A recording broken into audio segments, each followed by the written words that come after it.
Budgeting for a wedding is so hard. Most people don't know how to make a budget. They don't know what kind of money they're working with. They don't know how to figure out what goes to what and how much of the budget goes here and how to do all those things.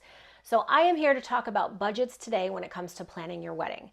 For those of you just stumbling on my video now, hello, my name is Natalie. I'm an international DJ, wedding expert, and the creator of the Wedding Lab, where I help couples just like you plan their dream wedding on any budget by unlocking the secrets of the wedding industry. If you're interested in stuff like that, if you're planning a wedding or you know somebody who is, or you're learning about wedding planning, don't forget to like and subscribe because I have new videos that come out every Wednesday night. So without further ado, let's talk about budget. So obviously you can do your research and find how much a wedding costs and all that stuff. But the truth is, it is different for every couple. Everybody has a different budget. Everybody has different visions. Everybody has different ideas of what it should be. And every market is different. So I will tell you this. Everything that you see is on the short end. Every time you see, oh, an average wedding costs this much money, that is on the short end in a small market. It is very hard to define that on a grand scale. So what you need to do is budget. If you don't know how to budget, you don't have a budgeting tool, I sell one for $7. It's super cheap. The link is below. And that gives you a Google sheet that not only has a budget and how to plug and play the money that you're spending and the money that you're trying to spend, but it also informs, you have a whole bunch of tabs to play with to start building your timeline and keep track of everything. So if you're not using a wedding planner, this is a really good tool to have, and it's what I use to help when I'm planning somebody's wedding. So if you want to take advantage of that, $7 linked below. Consider a couple of things. First of all, you will go over budget. I've never seen a wedding that stays under budget. What happens is you start planning things not strategically, and then you start finding stuff that's really important later that you're like, I'm done. I already spent all my money. I don't have any more. I'm done. I'm not doing that. And you might miss out on something. So prioritize everything strategically. Prioritize the first moment and the last moment of the night. The first impression and the last moment are what everybody remembers. And you want to have a good first moment, so don't skimp out on your ceremony. Don't skimp out on your entertainment. Food and entertainment are the things that people talk about the most when it comes to a wedding or any event, so you want to give them something good to talk about. You know they're going to talk about it anyway. Make sure it's good. With food, there's different things you can do. You can get a really good catering company and have them do a buffet if you can't afford to have the fully plated thing that you want. People have food trucks. There's all kinds of things that you can do to make it a really interesting experience, but just know what you're working with. If you don't know how to budget for food and alcohol, you're gonna want to watch my videos that talk about how to build a guest list and how to figure out what your guest list is. That takes pieces from a few different parts of the timeline. Figuring out your guest list is heavily involved in your budget because things like food and alcohol are per person, whereas things like entertainment it doesn't matter if you have one person or 1,000 people, it's going to be the same, probably the same price. So we have to be really strategic about our guest list and how we want our wedding to be. And so you're going to want to watch the videos that involve that so that you can see how to figure out the numbers of people and the alcohol and the food and all of that. But one thing that you want to do is you want to consider the experience that you and your fiance are going to have the day of your wedding, and you want to consider the experience your guests are going to have. And if we are very strategic about that and we put it all together nicely, everybody's going to get to have something really nice and have the important stuff highlighted, and you can skimp on things that people won't even notice. You also want to make sure that you have a contingency fund because something will always change at the last minute. You won't think of something, you'll lose money in a place that you didn't think about, and you want to have a little bit of extra padding there, but just plan on that. So here's the overall breakdown of what a budget looks like. The venue is usually 20%, about 20% of your budget. So think about if you have a budget of $100,000, $20,000 is what your venue is going to be. Food and beverage is another 20%. Entertainment is usually about 10%. So if you have a $100,000 wedding, you're probably going to spend $10,000, which means you might have a wedding band versus a DJ, or a DJ with a couple of musicians and add a photo booth and add lighting and add stuff like that. Photo and video is another 10%. So if you're going to have a photographer, if you're going to have a videographer, that's going to be about 10% of your overall budget.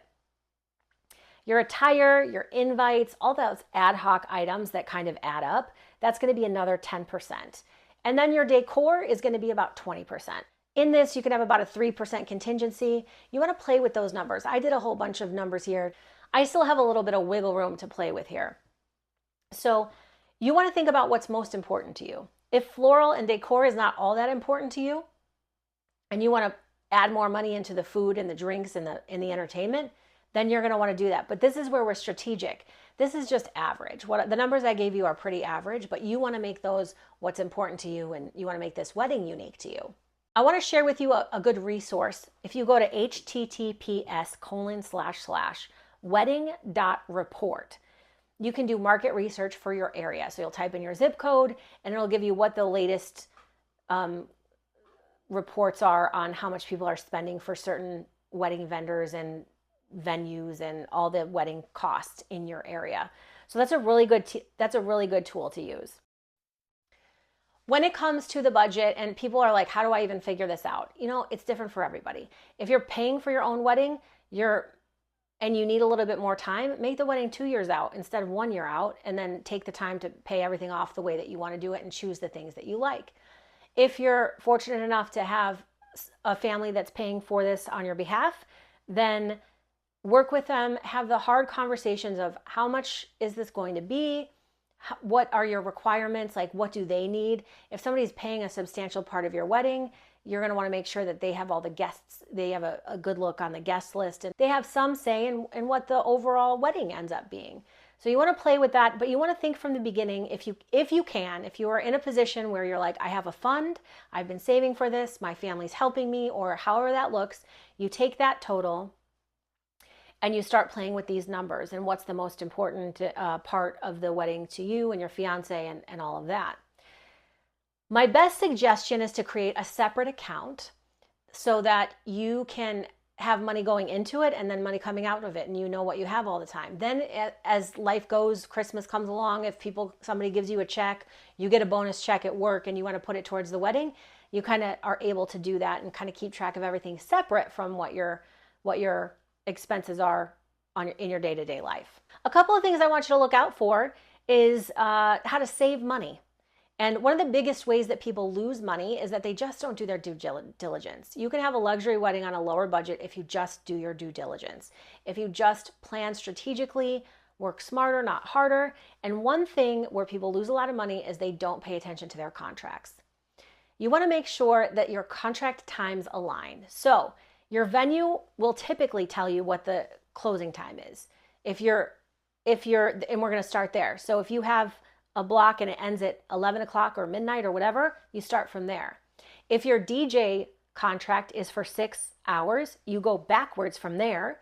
So you know that you want it to end at 11 or 12 or whatever time your venue ends at. If you need more time to add on a ceremony or something like that, you can let them know beforehand. And then you want to look at your photographer. What time do they end? They usually end a lot earlier. And what we don't want to do is screw up the timeline, so now your photographer is done and we haven't even done the first dance yet. That's why we want to be very strategic with how we put everything together, and we just look at the contracts. It doesn't cost any extra money to do your due diligence. So look at those contracts, make sure that you have them aligned so that you can start the timeline from there, and that will help with your budget a lot. The other thing you want to look at is you want to start with your venue. Ask your venue, what are fees that might get charged later that I need to know about? Do you charge if we go into overtime? How much do you charge? Sometimes venues charge a lot if you play a minute after, and sometimes they give you a little bit of a grace period. But you want to make sure that you know that, and you want to make sure your DJ or band knows that as well. You also want to ask if there's any extra fees associated. When you live in a big city and it's a union town, so I live in Chicago, a lot of times the venue has to hire an electrician to turn on the electricity. And maybe, like, I've been to venues where the electricity wasn't on yet because they didn't know we had to do that or something. So make sure, the last thing that you want is your videographer and your DJ to show up and all the lighting, and we can't use electricity. And now you have to pay extra overtime fees for union workers to come turn on the electricity. So just make sure that you have all that from the beginning. You can also ask the venue what their insurance requirements are.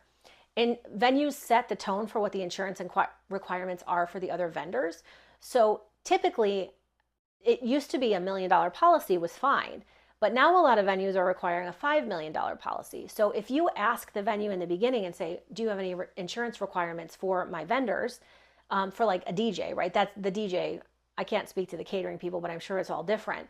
So you want to make sure what their insurance policy is. And then when you're talking to vendors, say, what's your insurance limit?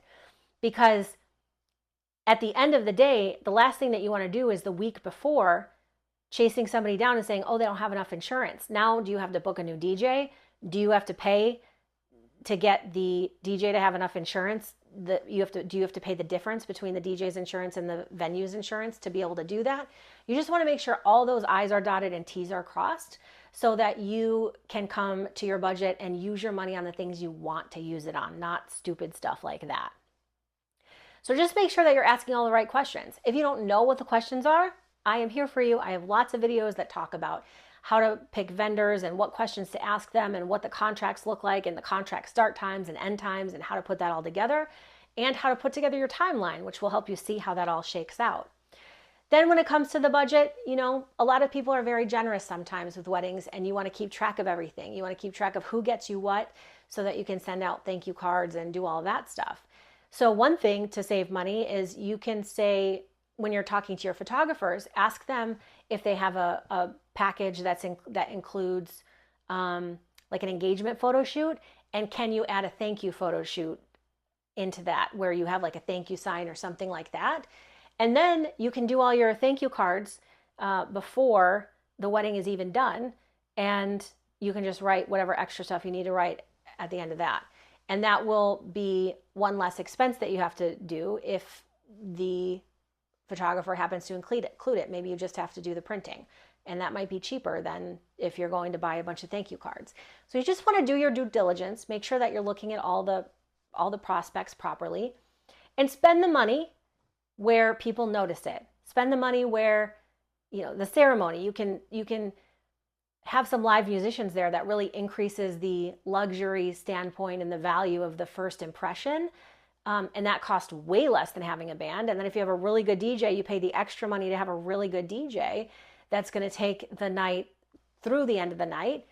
And then, shuffle things around to what's the most important to you. Or if decor is the most important to you, leverage lighting from your venue and your DJ and your band to be able to illuminate things and make it a little bit better. And you can go a lot further with lighting than you can with just flowers.